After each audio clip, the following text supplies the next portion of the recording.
Welcome to City Online. It's the battle of the greetings. In this corner, Merry Christmas.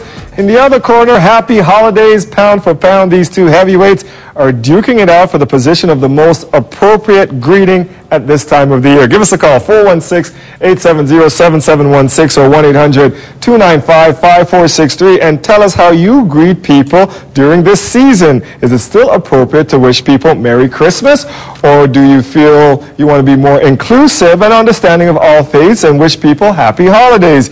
Maybe you feel that the focus on Santa and shopping, Christmas isn't really what it used to be. Does it really matter how we greet each other? That's what we have to answer that question too. Welcome to City Online. We have a couple of guests here today that are going to tackle this subject. We tackled it last year. Remember, you can also have your say by taking part in our daily phone poll. Here's the question. Do you still wish people a Merry Christmas? If you say yes, call 416-870-2242. No, 416-870-4444. I'll have the final results for you at the end of the show. And joining us with more on today's topic is David Menzies, a Toronto-based freelance writer, and Mark Robinson from the Humanist Society of Canada. Welcome to City Online.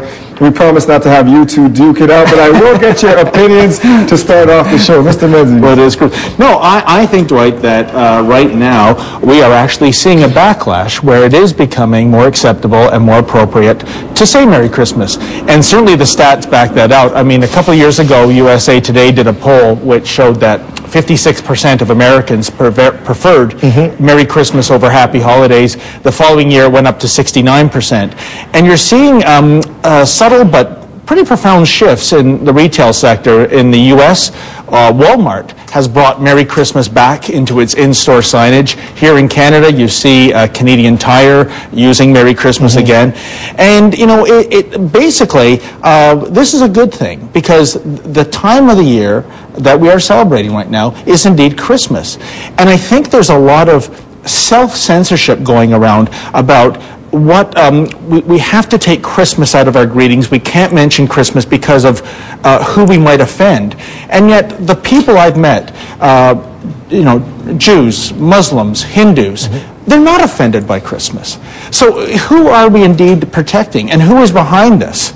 And I think basically it's the far ultra left wing that is, you know, in many cases full of self-loathing, that is, you know, putting through this, I guess, social engineering, if you will, Dwight, where they're just trying to eradicate every mention of Christmas. And there's been some horrible examples over the last several years. All right, and in that corner we have Mark Robinson. Well, I think, Humanist Association of Canada, I think what's important is, for me to speak on behalf of humanism, is we're not looking to take Christmas out of anything, really. If people want to celebrate Christmas, that's great. I have family traditions that I grew up in a Christian home, and I do have a tree in my living room. Is it a Christmas tree or a holiday tree? It's a tree. If you want to call it a Christmas tree, you can. If you want to call it a holiday tree, you're more than welcome. For me, I think what's important today is people understanding exactly what Christmas is and what we are celebrating. And Christmas really only came about 1,600 years ago. It's not a story from the Bible, and it's not something that was originally Christian. The holiday was actually celebrated by the Romans. They celebrated the sun. And what Christians have done is taken that for themselves. So a lot of people are misunderstood when they hear Christmas, and there's a lot of people, like the Japanese, for example, they celebrate Christmas, but they don't celebrate it for Christian reasons. For presents. Right, exactly, and love too. They celebrate it like Valentine's. So I think for me, it's for people understanding what a holiday is, and then I think we'll have a different approach to it when we get the definition out there. It's funny now, you see the pictures of the manger, and there's a Christmas tree in the manger. I don't think there was a Christmas tree back then when Jesus was being born, and I think that the tree itself, I think I read somewhere it came from Germany much later on, and there's a lot of different things around this holiday that's confusing, and some people have a problem with the Merry Christmas, some people have a problem with Happy Holidays. We'll get to the lines and find out how you feel about it. We'll start off with Barb. Good afternoon, Barb. Hi there. Should I wish you a Merry Christmas or a Happy Holidays, or do you care? I prefer Merry Christmas. And why? Because I'm Christian, and I celebrate Jesus Christ's birthday. And to me, that's what it's about. And I have friends who are multicultural from all around the world, all various religions. They don't take offense to that, and I don't take offense. Like, I celebrate Hanukkah and I celebrate Diwali because that's part of who my friends are. Yeah. My friends respect the fact that I'm Christian, and I celebrate Christmas. That's Christ's birthday. Thank you for that call. We'll continue with the callers. Good afternoon, Michael. Michael, are you there? Yes, hi, how are you? I'm good. How are you? And what should I be wishing you? Merry Christmas or Happy Holidays? A Merry Christmas would be appropriate. Okay, and why is that?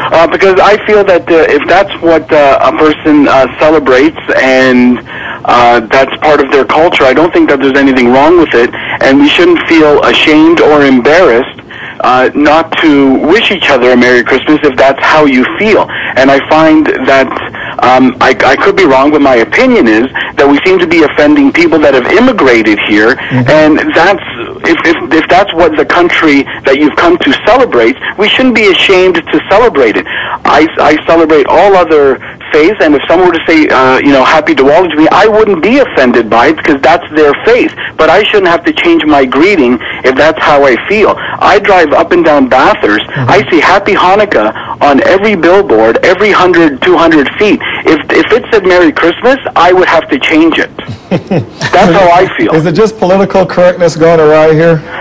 I think so, but whatever your faith is, right, you shouldn't be embarrassed to say, what you believe in. And the bottom line for this entire festive occasion is that we're getting together with family tonight, and that's what counts. All right, thank you for that. That's very important. We should keep that in mind. But we do notice that Michael said festive occasion there, and that's one of the words now we're using to replace Christmas is, the festive season. And I'm reading here, they said a public school in Ottawa decided not to sing Silver Bells after the school received a lot of backlash from people complaining about them changing lyrics in the song to be more generic. Instead of Soon It Will Be Christmas Day, it was changed to Soon It Will Be Festive Day. I mean, your opinion on that? Well, two of my favorite Christmas songs are written by Humanists. John Lennon sang Happy Christmas, wrote it, War is Over, and Bob Geldof wrote one of the famous songs, Feed the World. They are written by people that don't consider themselves Christians, but beautiful songs. So I listen to the radios. I've sung the songs and enjoy the festive and Christmas season. I have no problem saying Christmas.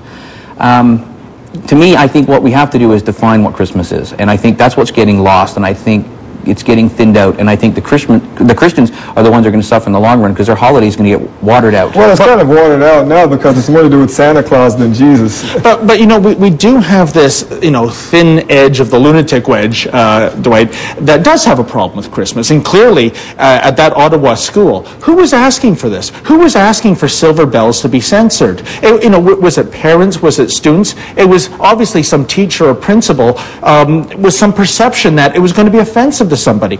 I mean, if you look in the United States, there's many examples. In the state of Illinois, state officials were forbidden from saying Merry Christmas.